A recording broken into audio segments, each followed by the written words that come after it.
आज हज कमेटी के तरफ से हज कमेटी चेयरमैन कुसूर पाशा जी, हज को जाने वाले साथियों के लिए जलसा रखते, इस मौके पे मेरे साथ साथ Mohammad Ali Shabir ji, barrister, Hyderabad member of parliament Asaduddin Owaisi ji, Faheem Qureshi ji, Ubaidullah Kotwal ji, हसबतुल्ला जी और सियास के नेता लोग जो मंच पे बैठे बड़े बड़े लोग और हज को जाने वाले साथियों को और मित्रों को, सबको मैं आज शुक्रिया अदा करना चाहता हूँ। तेलंगाना राज्य के सरकार के तरफ से इस मुल्क को बचाने के लिए, दुआ मांगने के लिए आप सब लोग आज अल्लाह घर पे जा रहे हैं। तेलंगाना सरकार में जितने लोग दरखास्त किए, मेरे ख्याल से 6000 लोग दरखास्त किए, हर दरखास्त को तेलंगाना सरकार ने मंजूर किए, क्योंकि हज से अल्लाह के हुक्म जारी होने के बाद तेलंगाना सरकार रोकने वाले नहीं है, क्योंकि हर मुसलमान को ज़िंदगी में एक बार तो भी हज देखने का ख्वाहिश, हर हज को देखकर दुआ मांगने के लिए कोशिश करते। 50 लाख तेलंगाना में, इस मुल्क में जो मुसलमान लोग हैं, हर आदमी चाहता है कि कम से कम एक बार हज को जाने के लिए, मक्का दर्शन कर ले के दुआ मांगने के लिए कोशिश करते। इस बार 6000 लोगों को अल्लाह हुक्म जारी किए हज आने के लिए, तो इसीलिए आज तेलंगाना राज्य सरकार ने तेलंगाना के जितने भी लोग जा रहे, उसके साथ साथ 17 राज्यों के लोग यहीं से हजियों को जाने के लिए हम पूरा इंतज़ाम किए, और यहाँ से जितने भी जा रहे, हमारे तरफ से तेलंगाना के सरकार के तरफ से जो जो मंजूर करना है, तेलंगाना सरकार के लिए कोई तकलीफ नहीं है, क्योंकि ये हक है आप लोगों का। आपके हक कोई किसी से मांग के लेने का ज़रूरी नहीं है। आप लोग जो याद किए, तो तेलंगाना सरकार ने वो काम करने के लिए तैयार है। और दूसरी बात रहा, ये सरकार बने आपके मदद से, तो जब आपके मदद से तेलंगाना सरकार, तेलंगाना हुकूमत जब चल रहा है, तो आप लोगों को जो भी मंजूर करना है हमारे जिम्मेदारी है। जिम्मेदारी निभाने में हम कभी भी पीछे हटे नहीं। और खासकर इस मौके पे बहुत खुशी की बात है, मेरे गांव के लोग ज़्यादा से ज़्यादा जा रहे हैं। हमारे महबूब नगर से मेरे गांव के लोग अभी यहाँ से जो जा रहे, ज़रूर हमारे खुशी की बात है। महबूब नगर से जब मेरे को उनके भाई को तेलंगाना के मुख्यमंत्री बनाए, तो तब महबूब नगर के लिए तो खासकर कुछ ना कुछ करने की जिम्मेदारी मेरा है। इसीलिए आज जो महबूब नगर से जो खासकर हज को जा रहे, सबको मैं धन्यवाद करना चाहता हूँ। इधर से जो जा रहे उन लोगों को जो भी ज़रूरत है तेलंगाना सरकार दे, मदद करे। और शबीर अली साहब ने सामने वाले बंगला के लिए 25 करोड़ मांगे, हमारे असद साहब ने क्या 25 करोड़ मांग रहे, भाई 500 करोड़ मांगो बोल रहे। तो मैं पहले ही बोले, असद साहब के साथ साथ ओल्ड सिटी में जब गया, ये ओल्ड सिटी नहीं है, ये ओरिजिनल सिटी है। ओरिजिनल सिटी को अच्छा खूबसूरत बनाने के लिए हम सब सारे पैसे देंगे। अब तक असदुद्दीन ओवैसी साहब ने जो बात बोले, कम से कम मैं हिसाब किताब तो नहीं किया, मगर कम से कम 2000 करोड़ रुपए मैं वहाँ पर उनके पार्लियामेंट क्षेत्र में जो काम करने के लिए, मेट्रो रेल बनाने के लिए, सड़क बनाने के लिए, मिरालम चरू में जो फ्लाईओवर ब्रिज बनाने के लिए, बाकी के कामों के लिए मैं पैसे देते गए। तो और आने वाले दिनों में जो कांग्रेस सरकार ने जो इंदिरा घर दे रहे, जितना मुसलमान है उतना परसेंटेज आप लोगों को देने के लिए मैं सरकार में अधिकारियों को, क्योंकि बहुत सारे गरीब लोग हैं मुसलमानों में, नाम के लिए ये सरकार के तरफ से, सरकार के निज़ाम के वारिस ऐसा समझते हैं, मगर गरीबी देखे तो सबका गरीब है। इसीलिए जो सरकार के वेलफेयर स्कीम है, हर वेलफेयर स्कीम में वो फीस रियम्बर्समेंट हो, नहीं तो इंदिरा घर देने के, और सरकार नौकरियों में भी अभी जो रिक्रूटमेंट हुआ, मैं पूरा डेटा है, हर जगह में मुसलमानों को जो हिस्सा मिलना है, बराबर हिस्सा देने के लिए तेलंगाना राज्य सरकार ने तैयार है।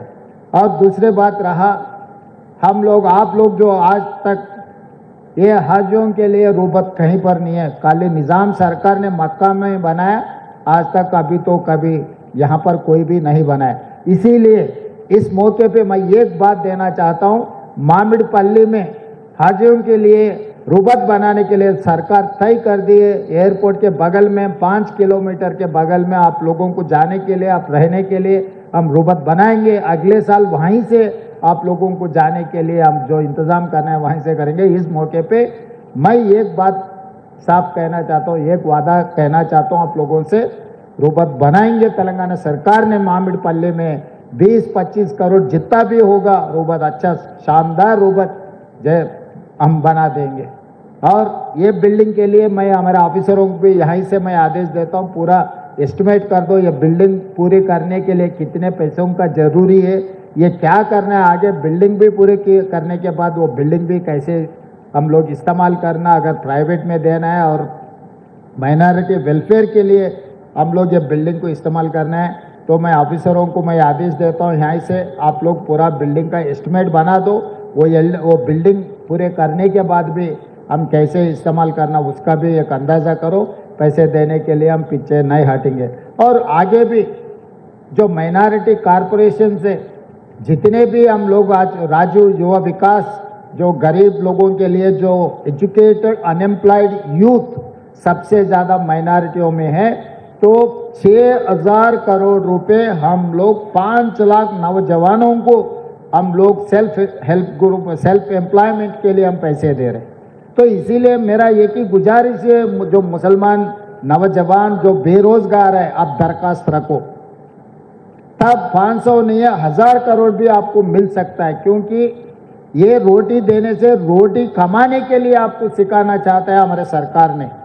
तो इसीलिए आप लोग जो राजू युवा विकास जो हम लोग जब दरखास्त पूछे उसमें दरखास्त रखो, उसमें जो अनएम्प्लॉयड मुसलमान के यूथ है उन लोगों को रोजगारी के लिए हम बैंक से लोन दिलवा देंगे, आप लोगों को नौकरी करने के सेल्फ एम्प्लॉयमेंट के लिए हम देंगे। उसमें मैं वादा करता हूं असद भाई, 500 नहीं उससे ज़्यादा ही पैसे हम लोग जो गरीब लोग हैं, जो अनएम्प्लॉयड यूथ है, उसको एम्प्लॉयमेंट देने के लिए मैं हिसाब किताब बोलूँगा। 6,000 में कम से कम 10% तो भी, हाँ हमारे उबैद भाई बोल रहे 850 करोड़ रुपए हम दिया बोल रहे, तो इसीलिए 45 कम से कम 50,000 लोगों को 850 करोड़ देने के लिए सरकार ऑलरेडी आप लोगों को मंजूरी दी है। इसीलिए असद साहब जो 500 बोले 500 से भी ज़्यादा ही दिए। असद साहब हमको दावत देना है, क्योंकि असद साहब पूछे से भी ज़्यादा हम दिए।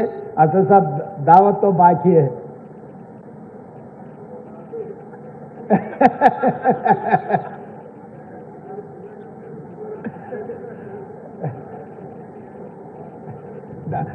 दावत तो असद साहब से लूंगा। उबैद भाई तो मेरा घर का आदमी है, वो तो घर में हम आपस में खाना मिलके खा लिए तो दावत नहीं बनेगा। वो दोस्त है, दोस्त से मैं दावत लेना चाहता हूँ कि हम लोग तेलंगाना सरकार ने आप लोगों का मदद करने के लिए तेलंगाना में जितने भी माइनॉरिटी लोग हैं उनके welfare and development, education and employment में जितना हम लोग मदद कर सकते हो सब मदद करने के लिए हम तैयार हैं। आप लोग अपने मुल्क के लिए दुआ करो। अल्लाह घर पे जा रहे, सही सलामत पहुँचो वहाँ पर, अब दुआ करो सब अपने मुल्क के लिए, अपना तेलंगाना राज्य के लिए, 4 करोड़ जनता को अच्छा सुकून से रहने के लिए आप दुआ करो। हम लोग तेलंगाना सरकार ने जो कर सकता है सब कुछ हम कर देंगे। तो सरकार के तरफ से जितने भी जा रहे हैं यहाँ पर हमारे पूरे ऑफिसर्स, हमारे हज कमेटी के चेयरमैन के साथ साथ बाकी के चेयरमैन भी, पहली बार तेलंगाना राज्य सरकार ने 8 माइनॉरिटी लोगों को कॉरपोरेशन के चेयरमैन, मैं जैसा मुख्यमंत्री बने तुरंत मैं 8 कॉरपोरेशन चेयरमैन दे चुका हूँ। आगे भी आपका जो भी दरखास्त आएंगे हमारे सरकार के लिए कोई दिक्कत नहीं, जितना भी दिए हम जो भी मदद कर सकते हैं हमारे भाइयों के लिए हम मदद कर रहे हैं। हम समझ रहे वो हमारे जिम्मेदारी निभाने में लिए हमारे को मदद देने के लिए जिम्मेदारी। आप लोग को दुआ करो, तेलंगाना सरकार आपके भला के लिए काम करेंगे। इस मौके पे जितने भी हमारे महबूबनगर के बाकी के जिले से जो हज को जा रहे सबको और एक बार मैं कंग्रेचुलेट करते हुए ये प्रोग्राम बहुत शानदार ऑर्गेनाइज किया, ऑर्गेनाइजर्स के भी मैं कंग्रेचुलेट करते हुए यहाँ ही मेरा भाषण खत्म करता हूँ। धन्यवाद मित्रों।